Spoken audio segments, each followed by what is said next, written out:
नमस्कार दोस्तों, मैं आपके स्टोरी टेलर हूँ डॉक्टर श्रद्धा शाहने। हर हफ्ते सुनो एक कहानी श्रृंखला में आज आपको मैं रूसी साहित्यकार एंटोन चेखव द्वारा लिखित कहानी एक कलाकृति सुना रही हूँ। यह कहानी मूलतः रूसी भाषा में लिखी गई है, जिसे यहाँ पर हिंदी में प्रस्तुत किया जा रहा है। इस कहानी में लेखक ने यह बताया है कि किस प्रकार हमारे दिए गए गिफ्ट्स एक दूसरे में सर्कुलेट होते हुए वापस हमारे पास ही आ जाते हैं।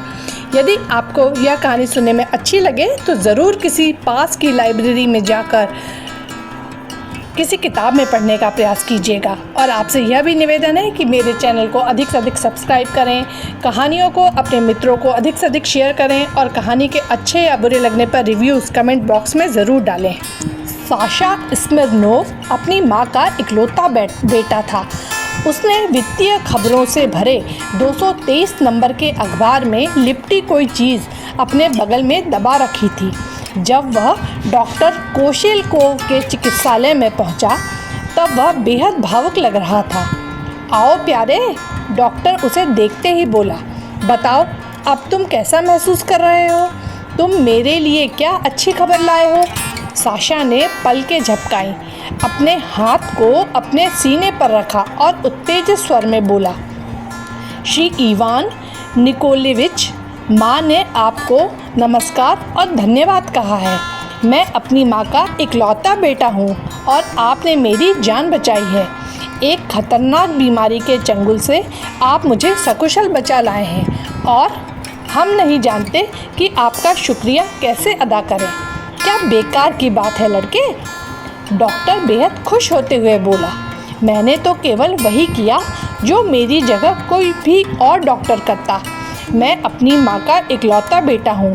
हम गरीब लोग हैं और आपके इलाज की कीमत अदा नहीं कर सकते हैं। मैं शर्मसार हूँ डॉक्टर साहब। हालांकि माँ और मैं अपनी माँ का इकलौता बेटा, हम आपसे अर्ज़ करते हैं कि आभार स्वरूप आप यह कलाकृति ग्रहण करें। यह बेहद कीमती है, एक प्राचीन कांस्य कलाकृति, एक दुर्लभ चीज़। तुम्हें ऐसा नहीं करना चाहिए, डॉक्टर ने भौहें चढ़ाते हुए कहा। तुम मुझे यह क्यों दे रहे हो? नहीं, कृपया इसे अस्वीकार नहीं करें। साशा अखबार में लिपटी उस कलाकृति को बाहर निकालते हुए बोलता रहा। यदि आप इसे लेने से मना करेंगे तो मेरी माँ और मुझे आहत कर देंगे।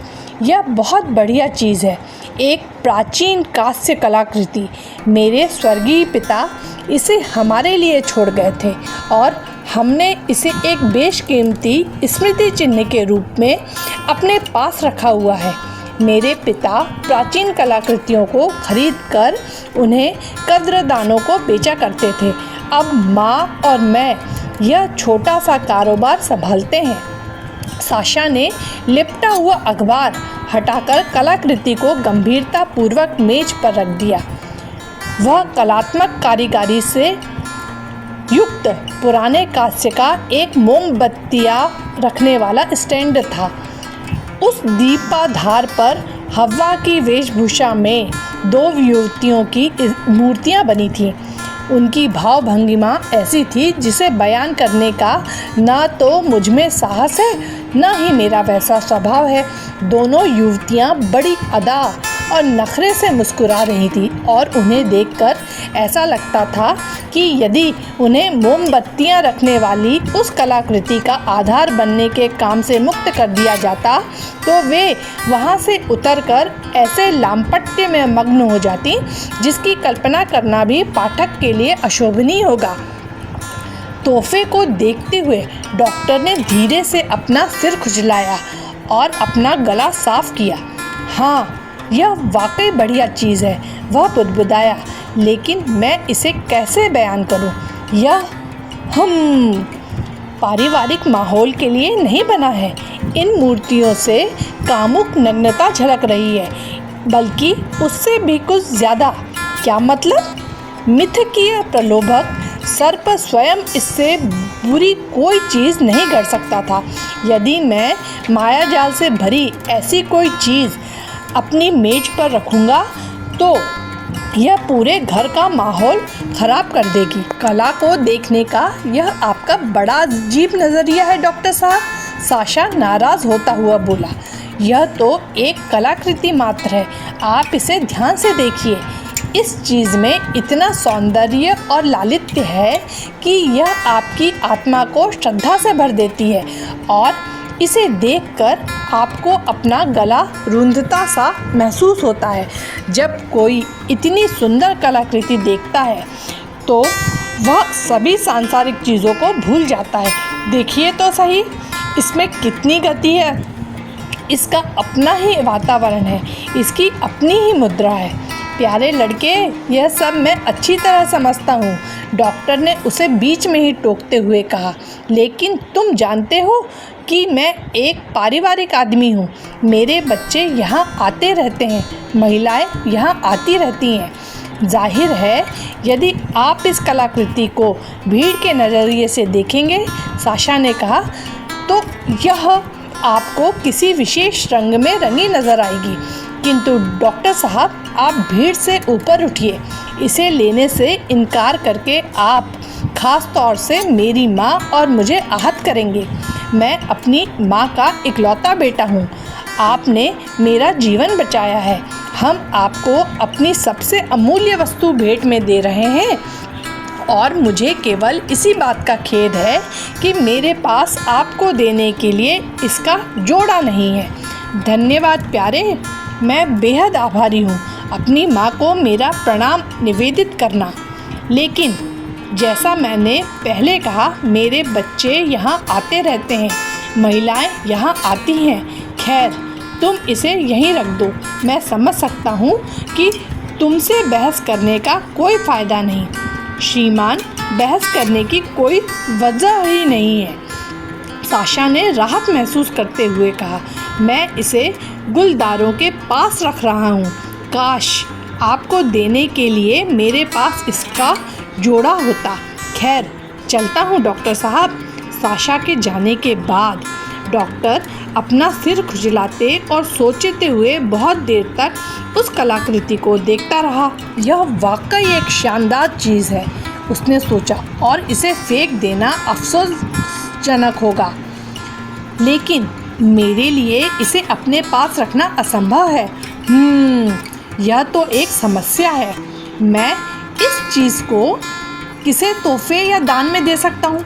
बहुत देर तक सोचने के बाद उसे अपने वकील दोस्त उहोव का ख्याल आया। वह कानूनी मामलों में डॉक्टर की मदद करता था, जिसकी वजह से डॉक्टर अपने इस मित्र का एहसानमंद था। बढ़िया, डॉक्टर ने फैसला किया। मेरा मित्र होने के नाते उसे मुझसे पैसे लेने में उलझन होगी, लेकिन मेरे लिए उसे यह कलाकृति तोहफे में देना उपयुक्त रहेगा। इस शैतानी चीज़ को मैं उसे ही दे देता हूँ। खुशकिस्मती से अभी वह कुंवारा है और आराम पसंद भी।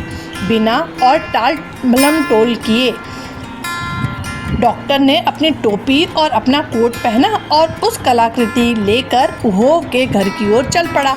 उसे घर पर पाकर डॉक्टर ने पूछा, तुम कैसे हो मेरे दोस्त? मैं तुम्ही से मिलने आया हूँ। मेरी मदद करने के लिए तुम्हारा शुक्रिया। तुम मुझसे पैसे तो लोगे नहीं, इसीलिए तुम यह तोहफा कबूल करो। देखो प्रिय, यह एक शानदार कलाकृति है। उस कांस्य कलाकृति को देखकर डॉक्टर का वकील मित्र बेहद खुश हुआ। वाह, क्या शानदार नमूना है, उसने चहक कर कहा। यह तो कल्पना की पराकाष्ठा है, बेहद सम्मोहक। दोस्त, इतनी सुंदर चीज़ तुम्हारे पास कहाँ से आई? अपना उल्लास व्यक्त करने के बाद वकील ने सहमते हुए दरवाजे की ओर देखा और कहा, लेकिन दोस्त, तुम्हें अपना यह तोहफा वापस ले जाना होगा। मैं इसे नहीं ले सकता। क्यों भाई? डॉक्टर ने शुभ होकर पूछा। ऐसा इसलिए दोस्त, क्योंकि कभी कभी मेरी माँ मुझसे मिलने यहाँ आती है। मेरे मुवक्किल यहाँ आते रहते हैं। अगर मेरे नौकरों ने भी इस चीज़ को यहाँ देख लिया तो मुझे बहुत शर्मिंदगी महसूस होगी। बकवास, बिल्कुल बकवास। खबरदार, तुमने इनकार किया तो। डॉक्टर उत्तेजित होते हुए बोला, तुम पाखंडी हो। यह तो केवल एक खूबसूरत कलाकृति है। इसकी गति, इसकी मुद्रा तो देखो।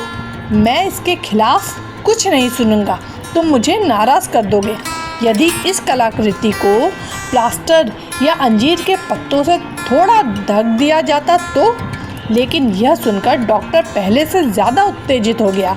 उस कलाकृति को वहीं छोड़कर वह गुस्से से पैर पटकता हुआ वहाँ से बाहर निकल गया। हालांकि घर लौटकर वह खुश हुआ कि उसे उस तोहफे से छुटकारा मिल गया था। जब डॉक्टर उस कलाकृति को वहीं छोड़कर वहाँ से चला गया तो वकील ने उसे उंगलियों से छू कर देखा और फिर अपने डॉक्टर मित्र की तरह यह सोचने लगा कि आखिर वह इस तोहफे का क्या करे। यह वाकई एक बढ़िया कलाकृति है, उसने सोचा, और इसे फेंक देना अफसोसजनक होगा, लेकिन इसे अपने पास रख पाना मेरे लिए अनुचित होगा। सबसे बेहतर यही होगा कि मैं इसे किसी को तोहफे में दे दूं। अब मैं समझ गया। मैं आज ही शाम इसे हास्य अभिनेता शेष्किन को उपहार में दे देता हूँ। उस बदमाश को ऐसी चीज़ें अच्छी लगती हैं। वैसे भी आज रात उसके सहायतार्थ एक कार्यक्रम का आयोजन किया जा रहा है। जो कहा गया वही किया गया। शाम में उस दीपाधार को तोहफे की चमकीली पन्नी में सावधानी से लपेटकर शेष्किन के कार्यक्रम में ले जाया गया।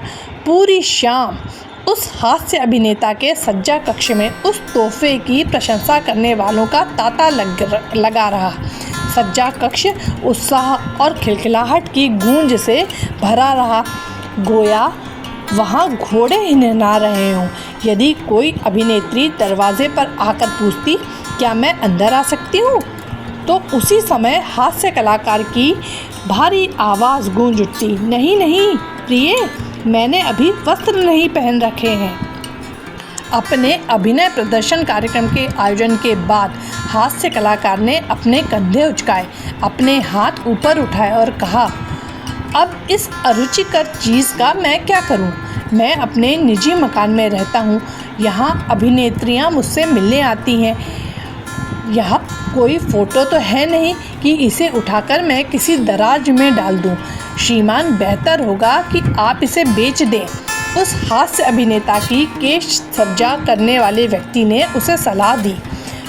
पास में ही एक वृद्धा रहती है जो प्राचीन कांस्य कलाकृतियाँ खरीदती है। आप वहां जाकर श्रीमती स्मिर्नोव के बारे में पूछ सकते हैं। वहां सभी उसे जानते हैं। हास्य अभिनेता ने यह सलाह मान ली। 2 दिन बाद डॉक्टर अपने चिकित्सालय में बैठा था और अपने माथे पर अपनी एक उंगली टिकाकर वह पित्त के अम्ल के बारे में विचार कर रहा था। अचानक चिकित्सालय का दरवाज़ा खुला और साशा स्मिर्नोव तेजी से कमरे में घुसा। वह मुस्कुरा रहा था और उसके पूरे मुखमंडल पर प्रसन्नता की कांति छाई हुई थी। उसने अपने हाथों में अखबार में लिपटी कोई चीज़ पकड़ रखी थी। डॉक्टर साहब, उसकी सांस चढ़ी हुई थी। आपको मेरी खुशी का अंदाज़ा नहीं होगा।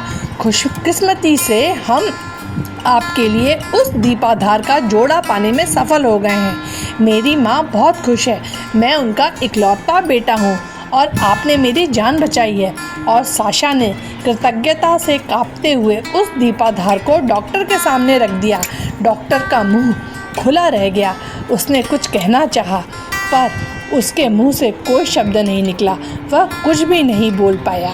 यदि आपको यह कहानी अच्छी लगी हो तो ज़रूर इसे अपने मित्रों को शेयर कीजिए। धन्यवाद।